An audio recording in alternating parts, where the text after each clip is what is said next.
ఈ లోకపు జననీ జనకులకెంతో లోబడి, ఈ లోకపు జననీ జనకులకెంతో లోబడి, ఎంతో భాగ్యంబు శ్రీ యేసు దొరికెను మనకెంతో భాగ్యంబు. మంచి పరిస్థితుల్లో మరి కేక్ కట్ చేసిన తర్వాత పౌరు సుమాస్కి వెరీ వెరీ క్రిస్మస్ వెళ్ళినప్పుడు ఎక్కడ అందరి తర్వాత మనం చేసుకుంటున్నాం.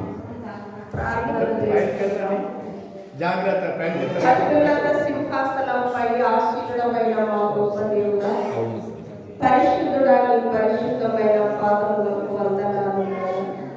మరి ఈ రోజున